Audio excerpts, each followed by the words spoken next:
حضرت عمر کا وہ دور تھا کہ آپ کی ایک لونڈی کلمہ پڑھ گئی تو ابھی آپ مسلمان نہیں ہوئے تھے، تو وہ لونڈی کہتی ہے کہ مجھے الٹا لٹکا کے جناب عمر مارتے تھے، اور اتنا مارتے تھے کہ تھک جاتے تھے تو پانی منگواتے تھے، اور جناب عمر وہ شخص تھے کسی کی جرت نہیں تھی کہ بات کرے، لیکن بس پھر بدل گئے عمر، پھر اللہ کا خوف آ گیا، پھر جو شخص کبھی نہیں رویا تھا وہ بات بات پہ رونے لگا، جو کسی کے آگے نہیں جھکا تھا وہ چھوٹے چھوٹے لوگوں سے معافیاں مانگنے لگا، بدل گئے نا، اللہ کا خوف آ گیا نا، اب وہ اکڑی ہوئی گردن نہیں رہی، اب مسجد میں بھی آ کے یہ نکاح کے پیچھے ہٹو، تمہیں پتہ نہیں میں چودھری ہوں، یہ میری جگہ ہے، اب وہ بات بدل گئی، اب وہ رویہ نہ رہا۔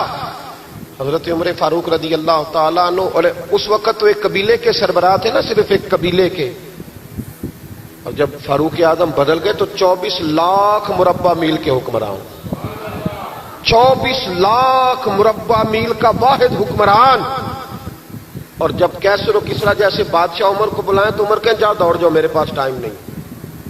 اور ایک دن رات کو چہرے پہ نقاب ڈال کے نا مسجد کی گلیاں گھوم رہے تھے عمر فاروق، مدینے کی گلیاں گھوم رہے تھے، ایک دو گلیاں رہ گئیں تو فجر کا وقت ہو گیا، تو حضرت عمر اپنے غلام سے کہنے لگے نماز پڑھ لیتے ہیں اور باقی دو گلیاں بعد میں گھوم لیں گے۔ حضرت عمر نے امامت کرائی تو نقاب اسی طرح چہرے پہ، ایک گلی سے گزر رہے تھے تو ایک بوڑھی اماں بیٹھی ہے خیمے میں، بوڑھی کچھ چہرے سے پریشان لگتی، تو حضرت عمر غلام سے کہنے لگے اسے پوچھو کیوں پریشان ہے، ہمارا تو اپنا ابا پریشان رہتا ہے، ہم پوچھتے نہیں، ہم نہیں پوچھتے، ہماری اپنی اماں روتی رہتی ہے کہ چلو 2 گھڑیاں رات کو آ کے بیٹھے گا میرے پاس، لیکن وہ آتا ہے 2 درجن کنوں لے کے اور سیدھا اپنے کمرے میں جاتا ہے اور بیگم صاحبہ سے کہتا ہے کہ یہ 6 اماں کو بھی دے آؤں، اس نے کون سا کھانے ہیں، تو وہ پلیٹ میں لے کے آتی ہے، پھر ماں کا دل ٹوٹتا ہے کہ یہ کمائی تو میری تھی، یہ تو بوٹا میں نے پالا تھا، لیکن یہ کس بیوپاری کے ہاتھ چڑھ گیا، ہم تو اپنے ماں باپ کو ٹائم نہیں دیتے، لیکن جب لوگ اللہ سے ڈرتے تھے رویہ کیا تھا۔ حضرت عمر فاروق رضی اللہ تعالیٰ عنہ خادم سے کہنے لگے بوڑھی سے پوچھو، تو پوچھا اماں السلام علیکم، وعلیکم السلام، اماں کیا بات ہے، تو اماں کہنے لگی جاؤ دوڑو، تمہیں کیوں بتاؤں، دیہات کی سیدھی سادی بی بی، جاؤ بھاگ جاؤ۔ کہا نہیں اماں مہربانی کرو اندر تو آنے دو، بڑی منت کے بعد اماں مانی۔ عمر فاروق عام آدمی نہیں جس سے دنیا کامتی ہے، حضرت عمر اندر گئے، اماں کیوں پریشان ہو، تو اماں کہنے لگی تمہیں کیوں بتاؤں، میرا اپنا دکھ ہے، چل اماں بتا دے تیری مہربانی۔ تو اماں کہنے لگی میں ایک بیوہ ہوں، بے اولاد ہوں، کوئی میرا سہارا نہیں، مجھے عمر فاروق سے بڑی شکایت ہے، میرے اوپر 25 دینار کا قرضہ چڑھ گیا ہے اور 3 دن ہو گئے میں نے روٹی نہیں کھائی، اور عمر نے میری خبر نہیں لی۔ حضرت عمر کو پتہ چل گیا لوارث ہے، اس کا کوئی 2 4 10 ہزار ووٹ کوئی نہیں، ایک کو میکے سے 6 مربے نہیں لے کے آئی، ایک اکیلی تنے تنہا۔ اور بھائی جب اللہ کا خوف ہوتا ہے تو پھر انسان ان غریبوں کو بھی مناتا ہے، پھر ریڑھی والے کی بھی اہمیت بڑھ جاتی ہے، پھر رکشے والے کی قدر بھی بڑھ جاتی ہے۔ حضرت عمر فاروق رضی اللہ تعالیٰ عنہ کہنے لگے اماں عمر سے شکوہ ہے، کہاں؟ جناب عمر کہتے ہیں میں نے ایک جملہ کہا تو اماں نے تو مجھے لاجواب کر دیا۔ میں نے کہا اماں عمر کو کیا پتا کہ تو بھوکی ہے اور مقروض ہے، اسے کیا خبر؟ تو اماں کہنے لگی کیا کہا تم نے، عمر کو خبر نہیں، اسے پتا نہیں؟ تو عمر سے کہو نا چھوڑ دے حکومت، اس کے حوالے کرے جو خبر رکھ سکتا ہے، کیوں بیٹھا ہے ابھی؟ ہمارے حکمران کہتے ہیں ابھی میں صدمے میں ہوں، نکلوں گا تو بات کروں گا، نہ ادھر ادھر کی تو بات کر، یہ بتا کہ قافلہ کیوں لٹا، مجھے رہزنوں سے غرض نہیں، تیری رہبری کا سوال ہے، ہاں تجھے جواب دینا پڑے گا۔ حضرت سیدنا عمر فاروق رضی اللہ تعالیٰ عنہ سے اماں کہنے لگی نہیں خبر رکھ سکتا تو حکومت کیوں کرتا ہے، چھوڑتا کیوں نہیں؟ تو حضرت عمر کہتے ہیں میں کانپنے لگا، دوڑے گئے جناب عمر، میں نے کہا اس اماں کا 6000 ووٹ نہیں کہ اس کی قدر کی جائے، یہ اماں کوئی بہت آکسفورڈ یونیورسٹی کی ڈگری ہولڈر نہیں کہ اس کی بات مانی جائے، کہ لاوارث اور بیوہ بی بی۔ عمر دوڑے گئے، گھر سے اناج کا تھیلا کندھے پہ رکھا، 25 دینار بھی لیے، پکا پکایا کھانا بھی لیا، خادم کہنے لگا حضور مجھے دے دے میں اٹھا لیتا ہوں، تو حضرت عمر فرمانے لگے چل وعدہ کر قیامت کے دن بھی میرا بوجھ اٹھائے گا؟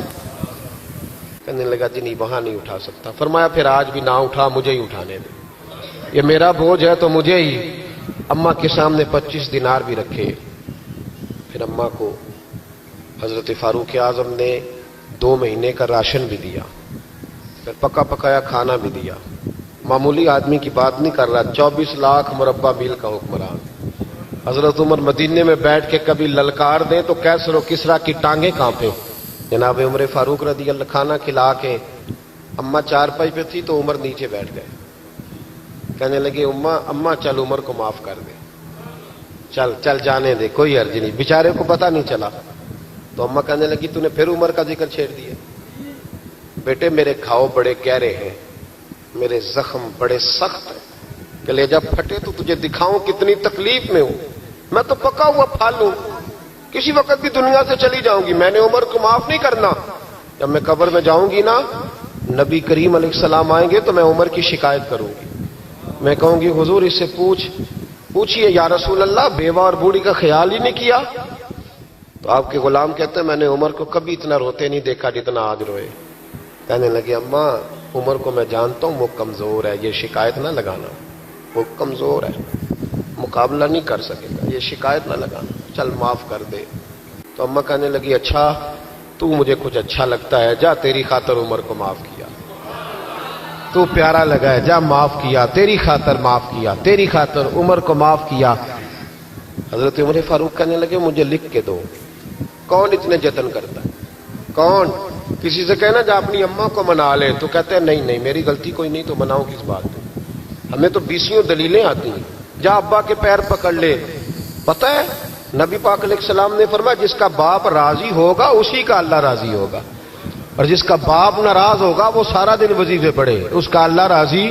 یہ ابو داؤد شریف کی حدیث ہے. نا جی بڑی مہربانی, پیسے نہ لائیے گا آپ. اب بات سنیں, وہ بھی میں سمیٹنے کی طرف آ رہا ہوں, ختم کر رہا ہوں, آپ میری بات پہ توجہ رکھیں. عزیز بھائی, نبی کریم صلی اللہ تعالی علیہ وسلم نے جو اپنے غلاموں کی تربیت کی تو حضرت عمر فاروق کہنے لگے لکھ کے دو, لکھ دو. تو اماں کہنے لگی آپ لکھیں میں سائن کر دیتی ہوں, آپ لکھ دیں میں سائن کرتی ہوں. حضرت عمر نے لکھا فلاں بنت فلاں کو عمر سے شکایت تھی, پھر انہوں نے عمر کو معاف کر دیا. اماں سائن کرنے ہی لگی تھی کہ مولا علی شیر خدا آ گئے, حضرت عبداللہ ابن مسعود آ گئے. اوہو عمر یہاں بیٹھے ہوئے ہو, میں سارے مدینے میں تلاش کر رہا تھا, یہاں بیٹھے ہو, وہ کچھ لوگ ملنے آئے, نکلو. اماں نے سنا کہ یہ عمر تھے تو اماں اٹھ کے کھڑی ہو گئی. آئے ہائے عمر تھے, آپ عمر تھے. تو جناب عمر کہنے لگے اماں تو نے جو کہا ٹھیک کہا, لیکن اپنے وعدے پہ قائم رہ, یہ ذرا سائن کر دے.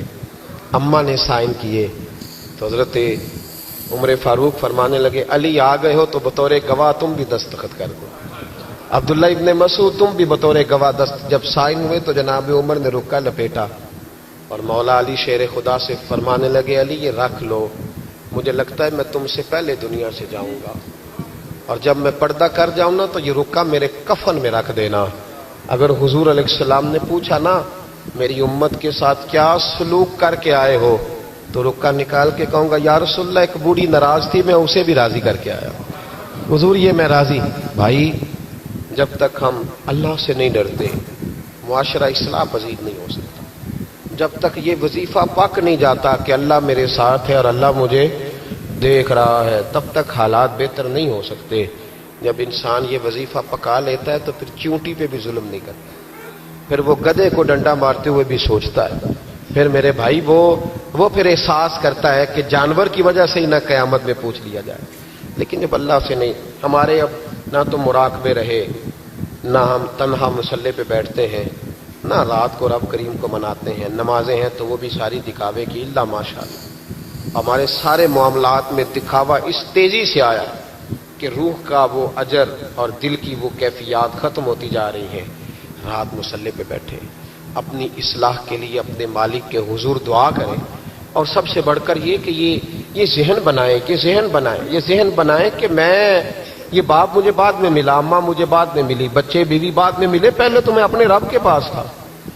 اس وقت میرا کوئی رشتہ دار نہیں تھا, اور جب میں قبر میں جاؤں گا تو پھر بھی میرا اللہ ہی میرے ساتھ ہوگا. اور اگر اس کے بعد کوئی ہستی میرے لیے ابر رحمت بنے گی تو خدا کے محبوب کی ہستی بنے گی.